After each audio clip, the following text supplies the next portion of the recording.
এতিয়ালৈকে হিমন্ত বিশ্ব শৰ্মা জীয়াই আছে আমি অসমক অসম কৰিম এইবাৰ 1.5 লাখ ল'ৰাক চাকৰি দিছো অহাবাৰ 3 লাখ ল'ৰা ছোৱালীক আমি চাকৰি দিম আমি অসমক অসম কৰিম এইবাৰ 1.5 লাখ পিতৃ মাতৃ হাঁহিছে অহাবাৰ মোৰ অসমত 3 লাখ পিতৃ মাতৃ হাঁহিব নিকা নিযুক্তিৰ প্ৰক্ৰিয়াটো কিমান টান আপোনালোকে বুজি নাপাব বহুতে বুজি নাপায় কয় মেৰিটত পালো মেৰিটতে পাইছে মই ফেসবুকত কলো 6ত ৰিজাল্ট দিব শিক্ষা মন্ত্ৰীয়ে মোক কলে 6ত নিদিও মই কিয় নিদিয়ে মইতো কৈ দিলো বুলে নহয় 7ত ৰিজাল্ট দিম যদি মাজত দুদিন গ্যাপ থাকে কোৰ পৰা কি অৰ্ডাৰ আহি যায় ঠিক নাই গতিকে 7ত ৰিজাল্ট দিম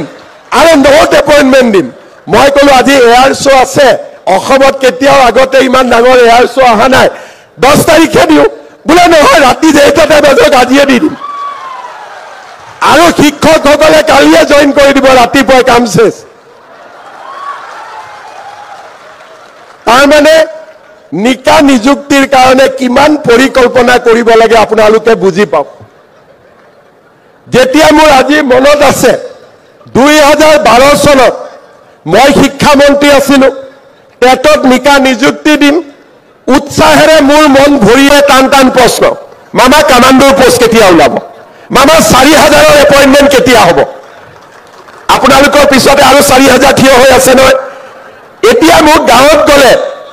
এই 4000ে খালি লগ কৰি থাকে যে আমাৰ নিযুক্তি কেতিয়া হ'ব কমাণ্ডৰ নিযুক্তি কেতিয়া হ'ব আৰু মুখৰে গাঁৱৰ ষ্টেডিয়ামখন বনাই দিব লাগে মই বোলো হিমা দাস লভলিনাক দেখি এওঁলোকে খেলুৱৈ হ'ব খুজিছে নেকি মই বোলো ষ্টেডিয়াম কিয় খেলিব ইচ্ছা কি খেলা বোলে নহয় দাদা পুলিচৰ চাকৰি লাগে না দৌৰিব লাগে এনেকুৱা পৰিৱেশ অসমত আগতে কেতিয়াও হোৱা নাছিল আজি আমাৰ অসমত এটা ভাবিব নোৱাৰাকৈ যুৱক যুৱতীৰ মাজত এটা আশাৰ সঞ্চাৰ হৈছে যে পঢ়া শুনা কৰিলে আমি চৰকাৰী চাকৰি পাব পাৰো আৰু য'ত চৰকাৰী চাকৰি নাপাম তাত চৰকাৰখনে আমাক এক প্ৰকাৰ আত্মসংস্থাপন নহলে বিভিন্ন প্ৰকাৰে আমাক নিযুক্তিৰ ব্যৱস্থা কৰিব আজি কেইদিনমান আগৰ পৰা এই বিষয়ে পেপাৰত লিখা লিখি হৈ আছে আমাৰ জাগিৰোডত সেমি কণ্ডাক্টৰৰ ইণ্ডাষ্ট্ৰি আহিছে দেশ বিদেশত থকা অসমীয়া ল'ৰা ছোৱালীবিলাকে এতিয়া জাগিৰোডলৈ উভতি আহিছে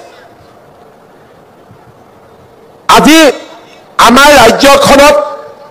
এটাৰ পিছত এটাকৈ উদ্যোগৰ পৰিৱেশ নিৰ্মাণ হৈছে নামৰূপৰ পৰা চাপৰলৈ মই কিয় কৈছো নামৰূপত আমাৰ ফাৰ্টিলাইজাৰ ইণ্ডাষ্ট্ৰি হ'ব নুমলীগড়ত ৰিফাইনেৰী জাগিৰোডত সেমি কণ্ডাক্টৰ চাপৰত থাৰ্মেল পাৱাৰ ক'ব গ'লে গোটেই অসমখনতে আজি উদ্যোগ স্থাপনৰ এটা নতুন পৰিৱেশ আৰম্ভ হৈছে আজি আমাক শিক্ষিত যুৱক যুৱতীৰ প্ৰয়োজন হৈছে আৰু শিক্ষিত যুৱক যুৱতী নিৰ্মাণ কৰিবৰ বাবে আমাক চৰকাৰী বিদ্যালয়ৰ প্ৰয়োজন আছে শিক্ষক শিক্ষয়িত্ৰীৰ প্ৰয়োজন আছে আৰু দৰিদ্ৰ আৰু মধ্যবিত্তজনৰ মাজত আশাৰ সঞ্চাৰ কৰিবলৈ আমি এটা সুস্থিৰ শিক্ষা ব্যৱস্থা নিৰ্মাণ কৰাৰ প্ৰয়োজনীয়তা আছে আজি যদি আপোনালোকে অসমত চাই প্ৰত্যেকখন গাঁৱতে একোখন চৰকাৰী বিদ্যালয়ক উন্নত বিদ্যালয়লৈ ৰূপান্তৰ কৰাৰ নতুন এটা নিৰ্মাণ আৰু পৰিৱৰ্তনৰ ছবি আপোনালোকৰ সন্মুখত আহিব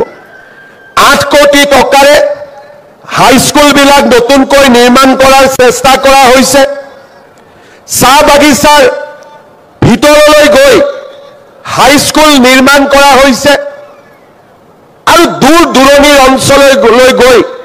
মহিলাৰ বাবে কলেজ আৰু উচ্চ শিক্ষাৰ বাবে বিশ্ববিদ্যালয় নিৰ্মাণৰ এক ভাবিব নোৱাৰা আন্দোলন আৰম্ভ হৈছে। যোৱাকালি মাত্ৰ আমি গহপুৰত শ্বহীদ কনকলতা বৰুৱা বিশ্ববিদ্যালয়ৰ আধাৰশিলা স্থাপন কৰিছোঁ আৰু আমাৰ চৰকাৰৰ দিনত চাওঁতে চাওঁতে আমি অসমত 16খন নতুন বিশ্ববিদ্যালয়ৰ স্থাপনত আমি আমাৰ অগ্ৰণী ভূমিকা আমি গ্ৰহণ কৰিছোঁ। মহাবিদ্যালয়সমূহত নিযুক্তি বাঢ়িছে, মহাবিদ্যালয়ৰ সংখ্যা বাঢ়িছে, হাইস্কুল হায়াৰ ছেকেণ্ডাৰী নিৰ্মাণ হৈছে, নতুন নতুন পোষ্ট ক্ৰিয়েট কৰা হৈছে আৰু প্ৰাথমিক বিদ্যালয়সমূহকো শক্তিশালী কৰাৰ প্ৰচেষ্টা হাতত লোৱা হৈছে। আজিৰ দিনটোত আমি ৩,৮০০ গৰাকী নিম্ন প্ৰাথমিক শিক্ষক, ১,৭৫০ গৰাকী উচ্চ প্ৰাথমিক শিক্ষক আমি ইউপিত আমি নিযুক্তি দিয়াৰ বাবে ইয়াত সমবেত হৈছোঁ। আমাৰ অসমত যোৱাটো দশকত বিশেষকৈ ২০১২ চনৰ পৰা শিক্ষামন্ত্ৰীৰ দায়িত্ব লোৱাৰ পিছত অসমত এতিয়ালৈকে মোৰ হাতেদি আৰু মই সাক্ষী হৈ থকা অৱস্থাত ১.৫ লাখ শিক্ষকৰ নিযুক্তি হৈছে আৰু প্ৰতিটো নিযুক্তি স্বচ্ছতাৰ ওপৰত কৰা হৈছে আৰু অসমৰ যুৱক যুৱতীৰ মাজত এক নতুন প্ৰেৰণাৰ সৃষ্টি হৈছে। আজি আমি বিচাৰোঁ যে আমাৰ অসমত শিক্ষিত যুৱক যুৱতীক আমাৰ আৰু প্ৰয়োজন আছে। যেতিয়া ২০১২-১৪ত আমি একেলগে ৫০,০০০ নিযুক্তি দিছিলোঁ, তেতিয়া ভবা হৈছিল যে আমাক আৰু শিক্ষক বোধহয় নালাগে, কিন্তু সময়ৰ পৰিৱৰ্তনৰ লগত লগ লাগি আমি শিক্ষকৰ নিযুক্তি প্ৰায় ১,২০,০০০লৈকে আমি কৰিব পাৰিলোঁ। তাৰ মানে ৰাজহুৱা শিক্ষা ব্যৱস্থাক শক্তিশালী কৰাৰ বাবে আমাৰ প্ৰচেষ্টা থমকি ৰোৱা নাই, ই বৰঞ্চ এক নতুন গতিৰ সৃষ্টি কৰিছে। বহুদিনৰ অৱক্ষয়ৰ পিছত যোৱা ২-৩টা বছৰত আমাৰ শিক্ষানুষ্ঠানসমূহলৈ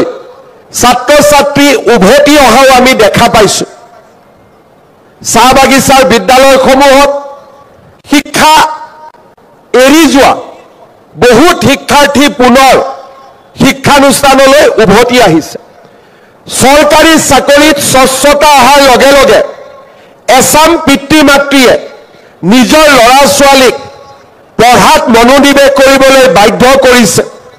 সমাজত এটা ইক'চিষ্টেম নিৰ্মাণ হৈছে যে নহয়, অসমত আমি পঢ়িলে আমি চৰকাৰী চাকৰি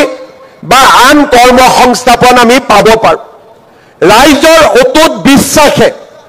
আজি আমাৰ অসমত বিদ্যালয়লৈ অহা ছাত্ৰ ছাত্ৰীৰ সংখ্যা বৃদ্ধি কৰিছে। যেতিয়া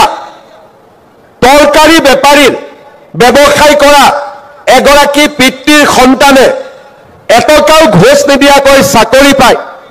ঠেলা চালক ৰিক্সা চালকৰ সন্তানে ACS চাকৰি পাবলৈ সক্ষম হয়, চাহৰ দোকান দিয়া সেই ব্যক্তিজনৰ সন্তানে যেতিয়া graduate teacher, post graduate teacher আৰু চৰকাৰত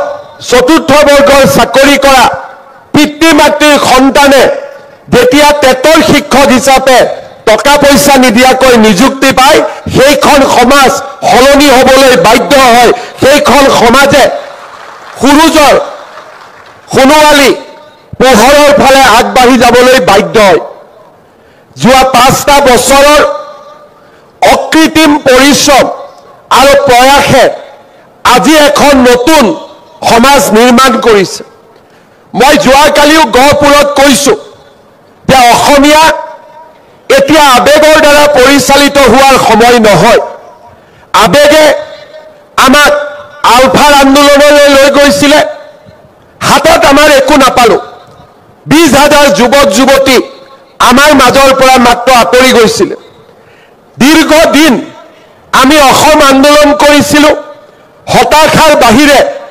আমি একোৱেই পোৱা নাছিলোঁ। কিন্তু যেতিয়াৰ পৰা আমি শিক্ষাৰ আন্দোলন, ক্ৰীড়াৰ আন্দোলন আৰু যেতিয়াৰ পৰা অসমে